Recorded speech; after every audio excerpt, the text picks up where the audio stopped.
bonjour et bon dimanche. Et ça, je vais rajouter encore que bon début de la semaine à tout le monde. C'est Elia devant vous. Mesdames et messieurs, c'est Elia, le papa cher de la presse congolaise. J'ai toujours l'habitude de vous dire que je reste le même. Hier, aujourd'hui et pour toujours. Aujourd'hui, on va découvrir, ou bien on va en parler avec une personne qui sait très bien parler. Donc, on dit quoi? On dit quoi? Votre mission, trop éducative, on dit quoi? Les missions qui valorisent tout le monde selon leurs différentes activités, on dit quoi? C'est une question, il faut se poser cela. On dit quoi? Et aujourd'hui, dans On dit quoi? On va en parler sur l'église. Donc, l'église au Congo. On va en parler sur l'église au Congo. Déjà, à ma gauche, j'ai un grand pasteur, j'allais dire, et l'homme que moi j'appelle le pasteur le plus fort de la décennie. Voilà. Pasteur Meyer, bonjour déjà. Bonjour, mon cher Elia. Vous allez bien? Ça fait longtemps. Oui, nous allons bien par la grâce de Dieu. Dieu nous accorde sa faveur dans sa douceur. En tout cas, tout va bien. Voilà. Aujourd'hui, encore une fois, dans On dit quoi? On dit quoi? Et aujourd'hui, on va en parler sur l'église. Pasteur Meyer, vous êtes un ancien dans ce travail. Comment ça va déjà l'église au Congo? Je dirais que l'église au Congo, ça va. L'église au Congo, ça va, tout va bien. Et c'est ça, ce que moi j'ai dit. Ça va et tout va bien. Ça va. On regarde l'église aujourd'hui, oui. Et puis on regarde l'église des années passées. Qu'est-ce qui a changé dans l'église? En fait, l'église au Congo, moi je dirais que l'église reste l'église. L'église n'a pas changé. Sauf que les hommes et les gens qui ont changé. Mais l'église reste l'église. L'église reste l'église, sauf que les gens ou les hommes ont changé. Voilà. Mais on a remarqué une chose, c'est ce qu'on a constaté. Déjà, l'église en RDC, cela est devenu une partie de futilité. Cela est devenu une partie que le pasteur ou bien le croyant congolais sont venus faire leur rivalité, leur futilité. Donc, on dirait que nous avons perdu le christianisme au Congo. Au juste, c'est quoi en étant pasteur? Il n'y a rien qui est perdu, mon cher Elia. Comme j'aime toujours t'appeler le meilleur journaliste de la décennie. Ouais. Et j'aime dire ceci. L'église n'a rien perdu et l'église chrétienne au Congo est toujours le même parce que les gens ont changé, mais l'église n'a pas changé. Et j'aime toujours dire ceci. Ici au Congo ou dans le monde, l'église est l'endroit où tout le monde vient pour se recueillir et vient pour chercher la délivrance. Et pour moi, j'aime définir l'église comme si le lieu où il y a des malfaiteurs, le lieu où il y a des pites, il y a des fumeurs de chanvre, le lieu où reçoivent tout genre confondu de personnes. Sauf que lorsque ces gens-là viennent à l'église, ils doivent être transformés par la parole puissante de la croix de Jésus-Christ. Ouais. Mais parce qu'on a eu aussi à constater, l'église en RDC, au-dessus de tout, l'église est devenue, on dirait un royaume.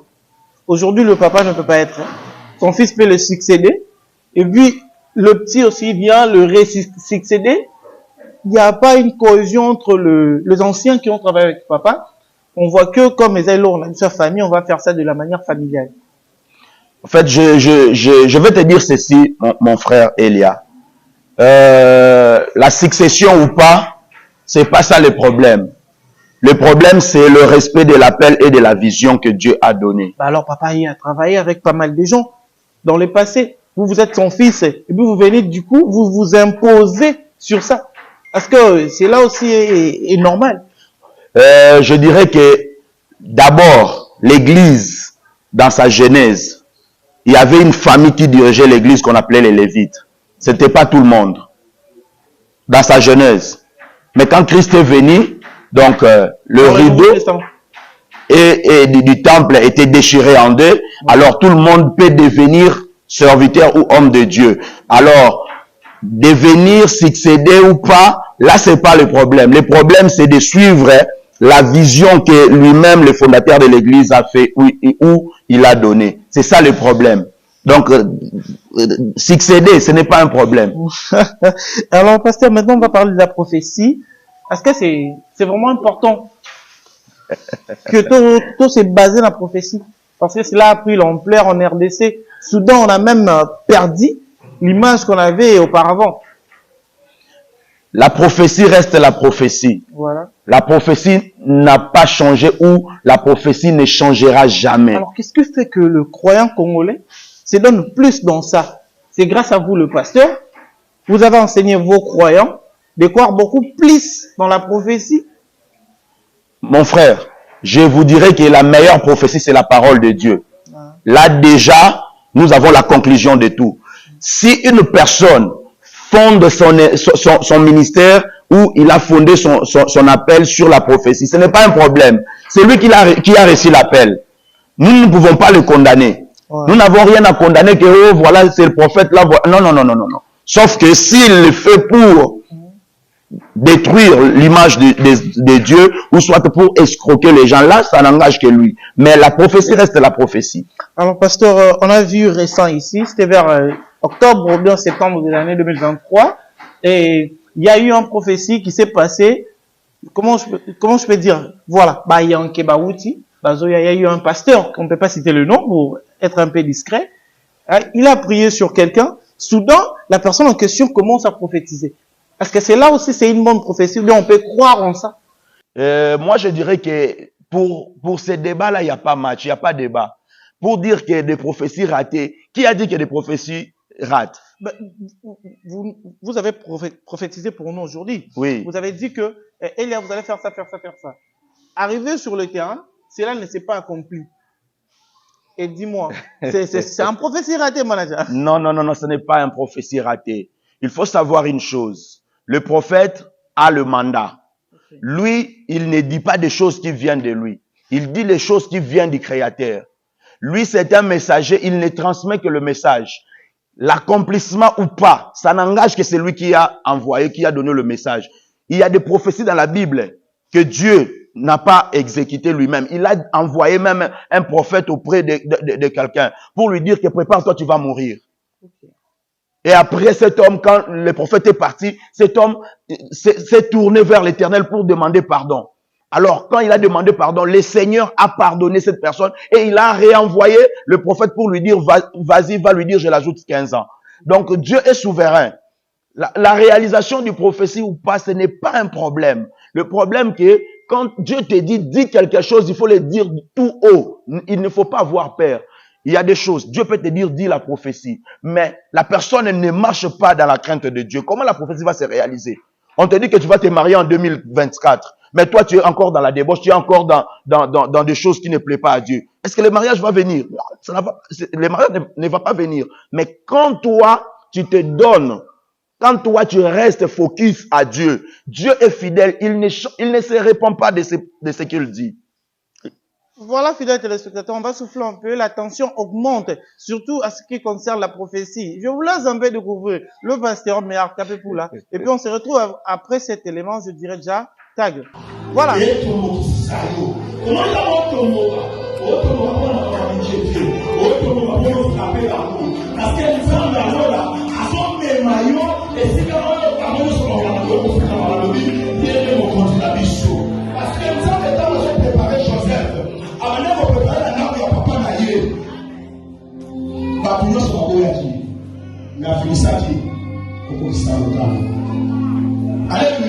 Amen. Qu'est-ce que David a dit à Saoul? David a dit à Saoul, ne crains rien. Ne te décourage pas. Tu es là, tu t'es découragé. Tu es en train de faire quelque chose, de faire des démarches, de suivre quelque chose, tu t'es découragé. Aujourd'hui, je suis en train de te dire, ne te décourage pas. Avance, persévère, parce que est arrivé. Où Dieu a dit, et le feu dans ta parole, quand tu vas parler, moi je vais faire la même aussi qu'à moi.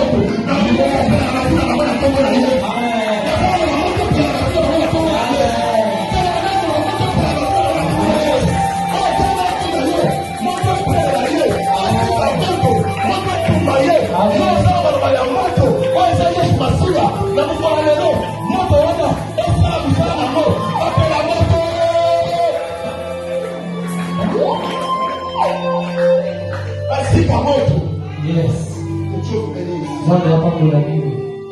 Pourquoi te décourager? Les choses que nous faisons, c'est les choses d'en haut. Écoute la réponse de Saoul. Verset 33. Saoul dit à David. Voilà, nous sommes de retour après cette très belle image de Pasteur Maître là. Et on rassure les gens que cette image vient de l'église pleine assurance.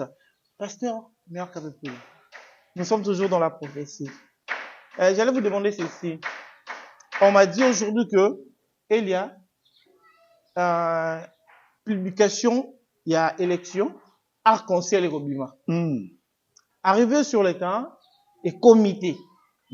Bon, désigner président Mora Robima. Et comme vous, toujours le pasteur. Bilan le super bon, lobby que ce qui y a zuité, y a trouble les anamoka pendant 2 à 3 semaines, maximum 1 mois. Cela ne s'est pas accompli toujours. Dis-moi. On va rester à l'attente. Le royaume peut-être dans les jours à venir, ou bien c'est un prophétie dans le passé, ou bien le pasteur a eu bon de parler parce qu'il a voulu parler. D'abord, le pasteur n'a pas eu bon pour parler. Si c'est Dieu qui l'a dit, parce que c'est pas moi qui l'ai dit, quoi, quand même. Voilà. Si c'est Dieu qui l'a dit, le message reste intact. Mais ce qu'il faut savoir, c'est quoi? Le Congo, c'est un don béni de Dieu, je l'ai dit. Le Congo, c'est un don béni de Dieu. Revivez encore les années passées. En 2006, il y avait un grand désordre qui s'est préparé après les élections. Mais subitement, le jour de la publication, Dieu a eu à faire pleuvoir. Personne n'était sorti pour aller faire de n'importe quoi. Et puis, tout était dans le bon. Dieu peut rétablir des choses à sa manière. Ce n'est pas parce qu'il a dit que ceci va se passer, il reste toujours comme ça. Non.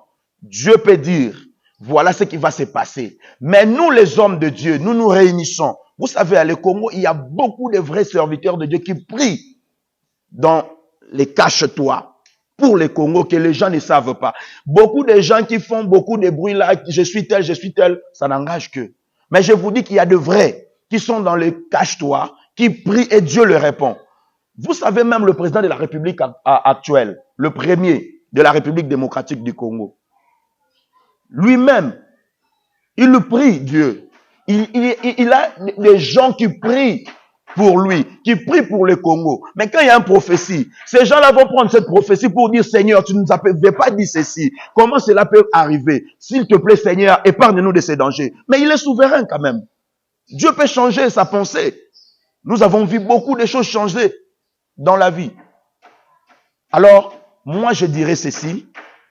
Dire que ceci va arriver venant de Dieu, cela n'est pas arrivé, ce n'est pas une fausse prophétie. Mais c'est juste que les gens se sont levés pour prier et demander à Dieu miséricorde et Dieu a répondu favorablement. Voilà, merci. Là, du côté prophétie, on a un peu clarifié. Le pasteur Mayer, nous, on parle de la doctrine chrétienne. Oui, nous sommes fondés sur la Bible. Voilà. D'abord, tout au départ, les apôtres ne se mariaient pas. Tout au départ. Oui, ils ne se mariaient pas, mais eux ne bénissaient pas le mariage. Non, il faut savoir une chose. Déjà, avec la séparation du rideau du temple, nous avons eu à être introduits. Nous avons reçu cette introduction de la part du Seigneur dans le temple. Je donnerai l'exemple. L'abbé, les prêtres catholiques, est-ce qu'ils sont mariés? Mais ils bénissent le mariage. Donc c'est leur doctrine, ils ne se marient pas, mais ils peuvent remplir les fonctions du sacerdoce. Ça, ce n'est pas un problème. De ce côté, vous allez souffler un peu. Oui. J'allais vous rappeler un petit morceau venant d'un pasteur. Oui. Nous sommes aussi discrets. Il nous a dit que à Tabatoubatoni, le roi Nasta de mentir, écrit sur moi, bala, nakobala te, mais il est en train de bénir le mariage. Mais il a bien dit. Est-ce que ce mariage est vraiment béni? Il a bien dit. Papa, le mariage, c'est toute une vie. avant de te marier, il faut se poser la question, est-ce que je suis prêt? Est-ce que c'est la volonté de Dieu? Beaucoup de gens disent que est-ce que la volonté de Dieu peut faire 10, 15 ans? Dieu vous laisse dans cet même état. Et si vous perdez la vie aujourd'hui?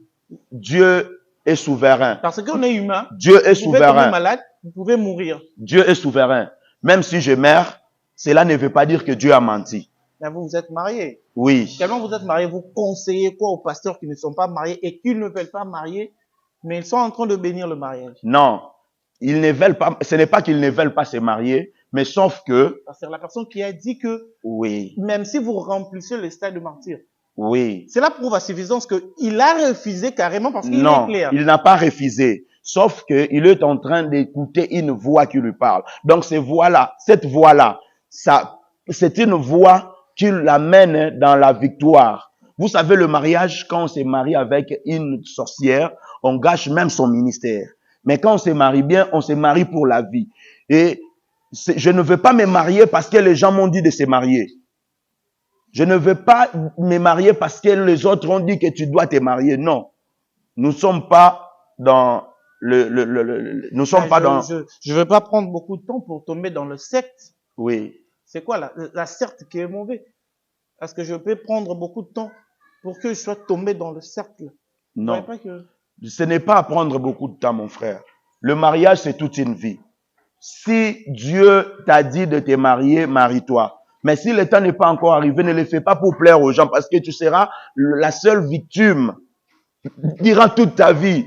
Tu resteras à pleurer toute ta vie. Donc ça, c'est un point très capital à ne pas négliger dans la vie, surtout la vie de jeune. Le mariage n'est pas ce qu'on voit à l'extérieur. Mieux vaut fiancer 1000 fois que d'être divorcé. Voilà. Donc, tu peux te fiancer 1000 fois et rompre cette relation. Mais, si tu te divorces, c'est un problème qui commence. Ah oui. Voilà, pasteur. On va parler maintenant de ça, pasteur. Yes. Est-ce que deux églises en commune, ma pasteur n'a pas quitter le banaté, et puis s'insulter à la télé, faire de jetons, ça... Là, je dirais aux hommes de Dieu, nous devons nous repentir. La repentance est sincère et nous devons avoir des affermissements. Dans le vrai sens du mot, si on peut dire que les églises y a balimité. Non. Entre Bayo Kanarate. Non, bon, je dirais que si il y a des discussions, ça ne peut pas nous amener à des réactions, des insultes, mais sauf que ça peut nous amener dans la clarité des choses. Parce que il y a d'autres points qui nous font en sorte que nous puissions croire et d'autres points qui nous mettent pas en accord. Alors on doit discuter ensemble, on doit parler, on doit s'expliquer et non s'amener jusqu'à des insultes inutiles. Non, là ce n'est pas bon. Il y a eu un pasteur qui a dit que Ngananti Kabil à côté, Tobé Tananan. Bon, je dirais que il était sous la colère, que Dieu lui pardonne et puis qu'il continue la marche avec le Seigneur. Mais pasteur, j'allais chanter quelque chose. Je ne sais pas si vous connaissez ça. Bima Nakati Yakunda. Sors au nom des guerriers. Si je connais ça, je ne connais pas ça. C'est vous qui m'apprenez. Je vous apprends cela. Hein? Oui. Okay. Il y a aussi une très belle chanson qui vient de sortir à peine, qu'on fait Namabota Nabino.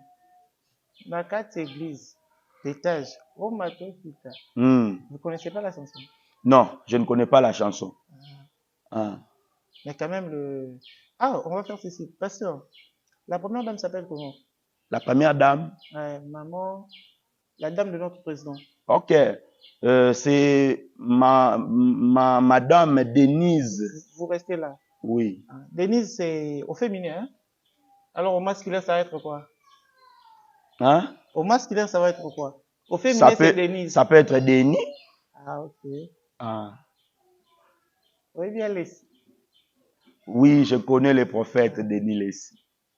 Oui, bien le bon, je ne connais pas ça, mais du moins, en passant sur les réseaux sociaux, j'ai écouté une fois, quelqu'un parlait de ça, mais je ne connais pas ça. Mais ce qui peut avoir un sur album, Oyo Kanayo. Net nga na CP na na Jean-Boué, to eda manager to sur album. Au son minute, il se peut ça. Bon, d'abord il faut savoir c'est quoi le contenu de l'album. Pétage. Hein? Pétage. Pétage. Qu'est-ce que cela veut dire? Pétage, quelqu'un qui pète le câble, quelqu'un qui perd tout. Pétage. Bon, moi d'abord, dans des choses de chansons, ainsi de suite, je ne suis pas vraiment focalisé en ça, parce que je suis qu'un prêcheur de l'évangile. Mais il est aussi prophète, hein? S'il prophétisait pour vous. Je dirais que Dieu, j'ai commencé tout au début pour dire que Dieu peut se servir de qui il veut. Donc, quand Dieu se sert de quelqu'un, nous n'avons, la Bible même est claire.